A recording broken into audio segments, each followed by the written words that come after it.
कार्तिक के महीने में जो दीपदान होता है, माताएं सवेरे घाट पर स्नान करने जाती हैं तो वहां दिया लगाती हैं। शाम को तुलसी का क्यारा, दरवाजा सब दूर दीपदान होता है। केवल कार्तिक के महीने में पूरे महीने जो दीपदान होता है वो शाम के समय पर, सुबह के समय पर, आप जब सुंदर कार्तिक स्नान कर रही हो तब, या शाम के समय पर दीपदान करती हो। पर पूरे कार्तिक के महीने में केवल एक दिन ऐसा होता है जिस समय शाम को दीपदान नहीं होता, बल्कि मध्य रात्रि में दीप का दान होता है। कौन सा दिन है वो? पूरे कार्तिक के महीने में केवल एक दिन ऐसा होता है जिस दिन मध्य रात्रि में दीपदान होता है, ना सुबह ना शाम। हाँ, सुबह शाम आप तुलसी जी को लगा रहे हो अपनी जगह पर तुम अगर कार्तिक के महत्तम का स्मरण कर रहे हो, कार्तिक का स्नान कर रही हो, कार्तिक नहा रहे हो, या कार्तिक का व्रत कर रहे हो, या पचवीगन का व्रत कर रहे हो, या भीष्म पंचक का व्रत कर रहे हो,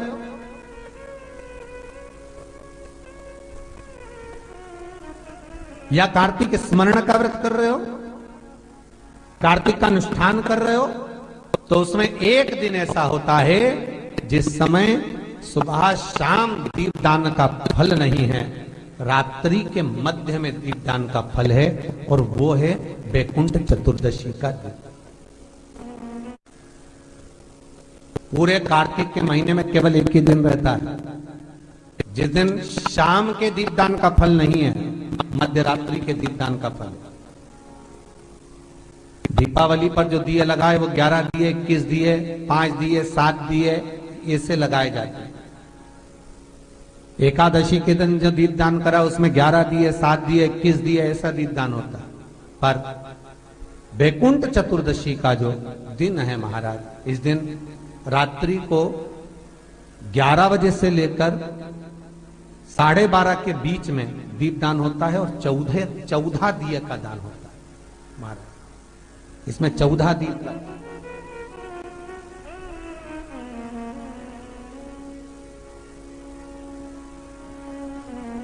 14 दीपों का दान है। निवेदन है आप सबसे कि प्रयास करना कि घर के बाहर आप एक दीप, जहां पर आपका जलाशय है, पानी का स्थान है, वहां रख दें, और एक दीप तुलसी के क्यारे के पास रखें, बाकी के दीप आप घर के बाहर लगा दें। 14 दीप।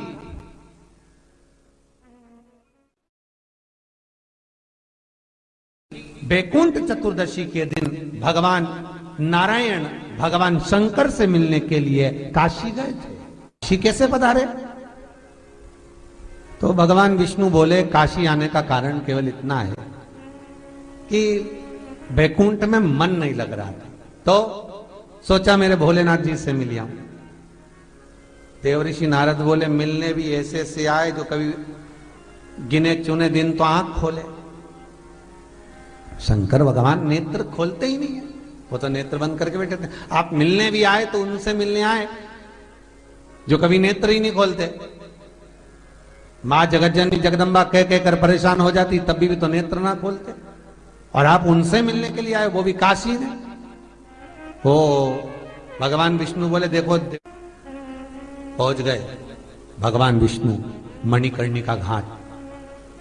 आज भी मणिकर्णिका के घाट पर भगवान नारायण का मंदिर है। भगवान विष्णु मणिकर्णिका घाट पहुंच गए, और मणिकर्णिका पर जाकर भगवान विष्णु ने एक कंकर उठाया, उसको घाट पर रखा, और भगवान विष्णु उसकी आराधना में लीन हो गए। वैकुंठ चतुर्दशी का दिन भगवान विष्णु इतनी आराधना में लीन हुए, इतने लीन हो गए कि कब दिन निकल गया, कब शाम हो गई, बस केवल कंकर को देखते रहे और गंगा का जल छोड़ते रहे। सुबह कब गई, शाम कब गई, मालूम नहीं पड़ा। मध्य रात्रि आ गई, तब भगवान विष्णु को लगा पूजन तो कर रहा हूं, स्मरण कर रहा हूं, पर दीप नहीं लगाए। तब भगवान नारायण ने लक्ष्मी से कहा तुम दीप लेकर आओ।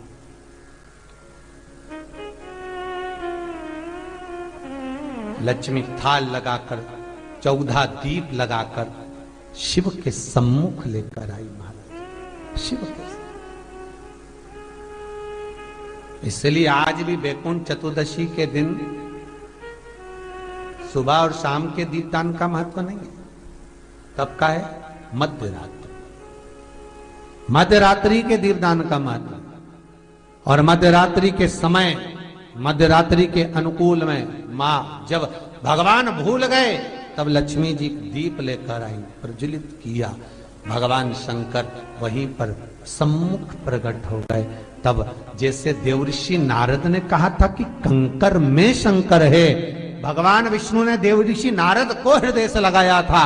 तब भगवान नारायण के सामने शिव प्रसन्न होकर भगवान नारायण को गले से लगाते हैं। इसको हमारे हिंदू धर्म में हरि हर मिलन कहते हैं। इसलिए वैकुंठ चतुर्दशी के दिन हरि हर मिलन हुआ,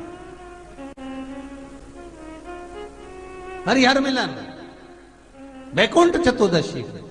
महाराज निवेदन करूंगा, जिसकी किडनी गड़बड़ हो गई हो, जिसका लीवर गड़बड़ हो गया हो, जिसको डायलिसिस चल रहा हो और छूट नहीं रहा हो, वैकुंठ चतुर्दशी के दिन नदी के घाट पर, नदी, तालाब, सरोवर, कुआं, बावड़ी जो हो, उसके तट पर 14 दीप लगाकर, पीपल के पत्ते पर शहद डालकर और उसमें एक काली मिर्ची शंकर जी का नाम डालकर बोलकर उसमें चढ़ा दें। उसी पत्ते की काली मिर्ची, थोड़ा सा शहद घाट पर डाल दें और उस पत्ते को घर पर लेकर आ जाए। जिसको डॉक्टर ने कह दिया डायलिसिस होगा, किडनी लीवर गड़बड़ हो रहे हैं, वैकुंठ चतुर्दशी के दिन रात्रि को 14 दीप लगाकर जब घाट से आए, जिस व्यक्ति को रोग है, बीमारी है, उसको वो पत्ते समेत चटा देता। और फिर जाकर आप 8 दिन 10 दिन बाद जांच करवाओ, आपको उसका फल प्राप्त हो जाए। पर विश्वास रखकर, क्योंकि हरि और हर मिलन कोई साधारण नहीं है। वैकुंठ चतुर्दशी, आज वैकुंठ चतुर्दशी का दिन है। 14 दिए जिस भाव से, जिस मन से घर के बाहर लगाएं।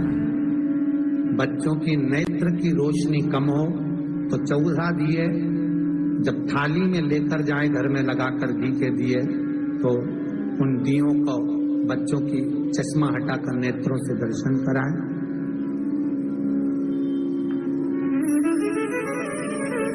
भगवान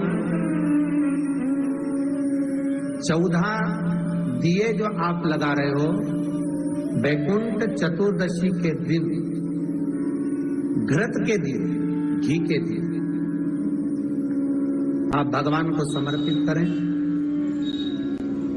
जैसा स्कंद पुराण में वर्णन लिखा हुआ है वैकुंठ चतुर्दशी का, शिव महापुराण में वर्णन लिखा हुआ है, जैसा वर्णन हमारे विष्णु पुराण में लिखा गया है, उसके अनुसार 14 दिए जो लगा रहे हैं, उसमें 14 के 14 दिए लंबी बत्ती के लगाएं, एक दिया गोल बाती का लगाएं, फूल बाती।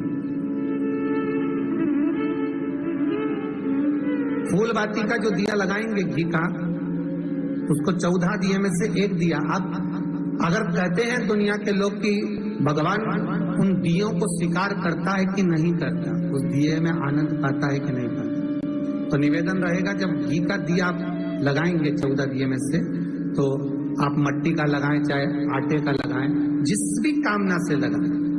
14 दिए में से जो आपका फूल बत्ती का जो दिया रहेगा, उस पर आप थोड़ा सा एक कटोरी तिरछी रखकर देखना, उसमें जो कालोज बने, उस कालोज को दूध में घोल कर देखना। अगर आपका निर्मल भाव और भगवान से पाने की ललकता और भगवान आपकी कामना पूर्ण का भाव रखता है, विश्वास है आपको, तो हरिहर मिलन का दर्शन आपको दूध में क्या होगा कि दूध अगर अन्य दिए की कालोच आप डालेंगे तो दूध काला हो जाएगा, पर उस दिए की कालोच आप दूध में जब मिलाएंगे तो वो केसरिया रंग का हो जाएगा। प्रैक्टिकल कर कर जरूर देखना, आपको मालूम पड़ेगा कि हरिहर मिलन का दीप सुख देने वाला, आनंद देने वाला, जो भगवान के सम्मुख में आपने भाव से लगाया, उसकी कालोच जब आप दूध में मिलाएंगे तो कैसर कलर की हो जाए, हल्का सा कलर दूध का कैसा, ज्यादा नहीं मिलाना, थोड़ी सी मिलाकर ही आप देखेंगे तो दूध का कलर। दूसरे दिन ब्रह्म मुहूर्त में उसको कर दो।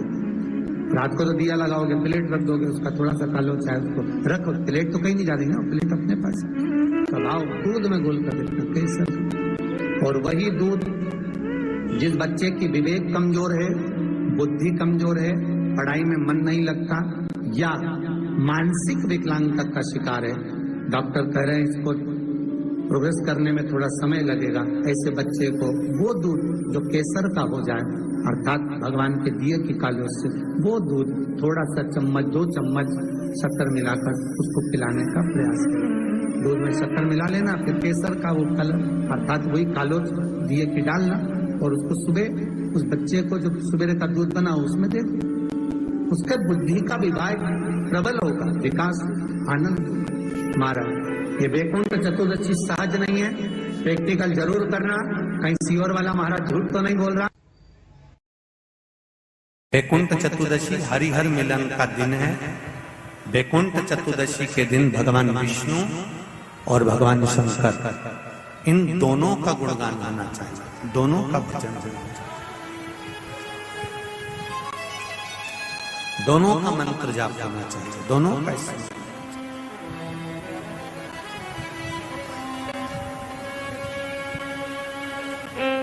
आप सबसे निवेदन है, कल हरिहर मिलन के दिन आपके घर में शिवलिंग होगा और लड्डू गोपाल होंगे। रात्रि के समय पर, शाम को नहीं, मध्य रात्रि, अगर नींद खुली रहे तो 11 बजे के बाद में, रात्रि को 11 के बाद अगर नींद खुली रहे, नींद नहीं खुली रहे तो फिर तुम रात को 8-9 बजे चढ़ा के भी सो जाओ तो कोई बात नहीं हो, भगवान तो बोलेगा। शंकर भगवान पर पहले बेलपत्री चढ़ाना, लड्डू गोपाल के सामने तुलसी का दल चढ़ाना, अपने मन की कामना कर कर हरिहर मिलन कराना।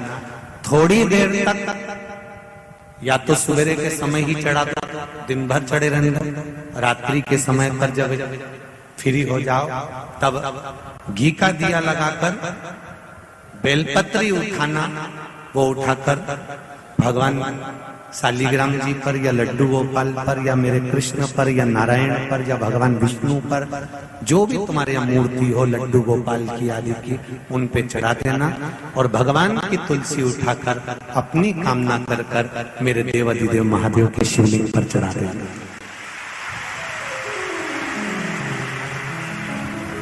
रात्रि को ही हो सके तो ब्रह्म मुहूर्त तक, अगर नींद खुली रहे तो उठा लेना, नींद खुले तो रात को ही, रात्रि के समय ही उस बेलपत्री और तुलसी को संभाल के रख लेना। वही बेलपत्री तुलसी विद्या के लिए, और जो बच्चा माइंड से तकलीफ में रहता है, जो बच्चा पलंग पर गंदगी करता हो या जिसका विवेक बुद्धि स्थिर नहीं रहती हो, उसके लिए ये बेलपत्री और तुलसा हमेशा कार्य आती है। कल वही वैकुंठ चतुर्दशी।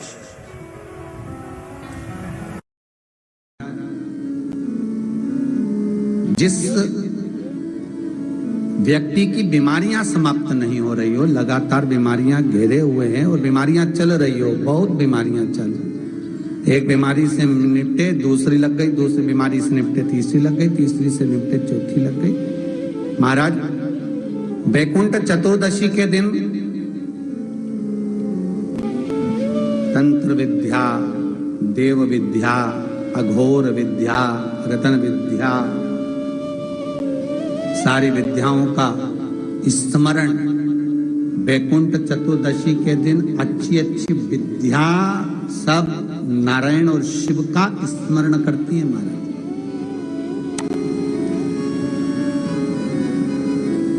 भगवान विष्णु और भगवान शंकर का स्मरण, अच्छी अच्छी विद्या। तो शास्त्र कहता है जिसको बहुत रोग हो, एक रोग मिटा दूसरा चालू, दूसरा रोग मिटा तीसरा चालू, तीसरा रोग मिटा चौथा चालू, चौथा रोग मिटा पांचवा चालू, बहुत रोग से ग्रस्त है। कुछ ना करिए, एक काम करिए, 7 काली मिर्ची लो, 5 लौंग लो, और 5 बमोल के कांटे, बमोल के वृक्ष के जो कांटे होते हैं, अगर बमोल के वृक्ष के कांटे ना मिले तो गुलाब के कांटे ले लो। कांटे लेकर उसको एक लाल पोटली में, एक लाल कपड़े में, छोटे से टुकड़े में उसको बांधकर, जो व्यक्ति बीमार है उसके ऊपर से हरि और हर का, भगवान शंकर का मूल मंत्र का स्मरण कर। अगर कोई मंत्र, गला पकड़ रहा है, अगर कोई मंत्र ना हो महाराज, तो श्री शिवाय नमस्तुभ्यम और ओम नमो भगवते वासुदेवाय, इसका स्मरण कर आप 21 बार उतार कर उसी व्यक्ति के सामने बाहर, घर के बाहर उस पोटली को जला दीजिए। उसकी धुआं उस जीव को लगने जो निरंतर बीमार पड़ रहा है, निरंतर।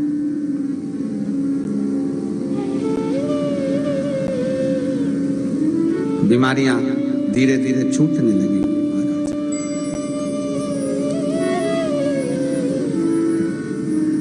धीरे धीरे समाप्त।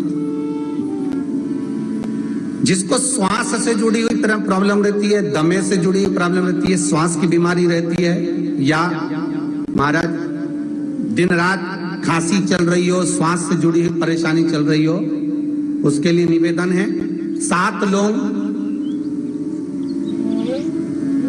पीपल के पत्ते पर रख लीजिए और घर के बाहर 5 दिए घी के लगा दीजिए। जिस व्यक्ति को श्वास ज्यादा चलती हो, खांसी ज्यादा चल रही हो, दमा भरा रहा हो, उसके लिए वैकुंठ चतुर्दशी का ये उपाय अवश्य करिए। 5 लौंग या 7 लौंग या 11 लौंग या 21 लौंग, जितनी आप निरंतर एक लौंग कर खाना, जितने दिन आप खा सकते हैं, पीपल के पत्ते पर रख दें। और वैकुंठ चतुर्दशी का जो मूल मंत्र है, उस मंत्र को आप लिख लीजिए। उस मंत्र का स्मरण करिएगा। ओम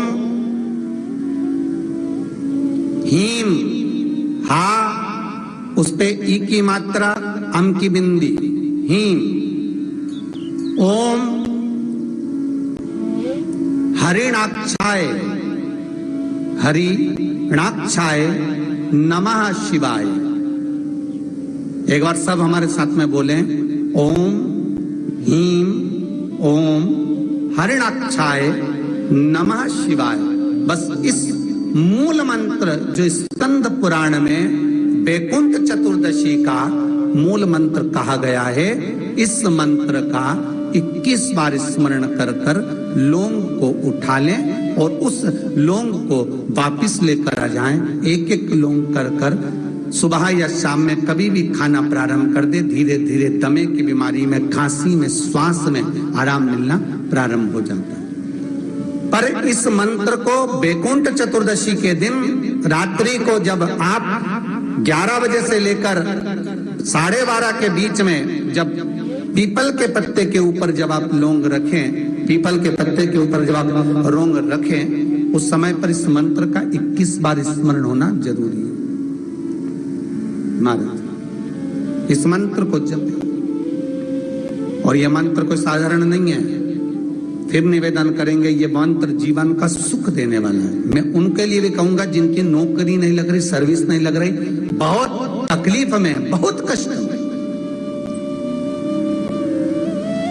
और खूब हाथ पैर पटक रही है, कहीं नौकरी लगी नहीं रही है, लॉकडाउन हुआ जब से तो घर में ही बैठे हो महाराज, उनके लिए भी है महाराज।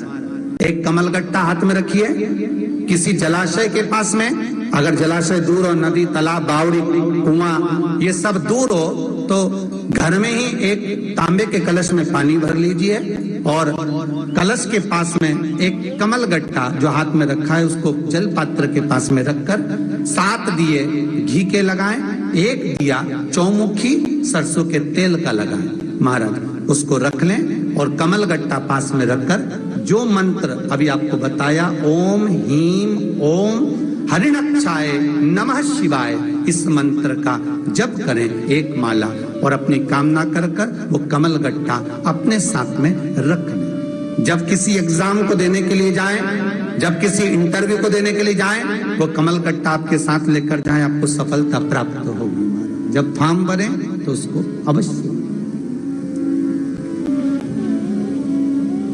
सहज नहीं है महाराज वैकुंठ चतुर्दशी।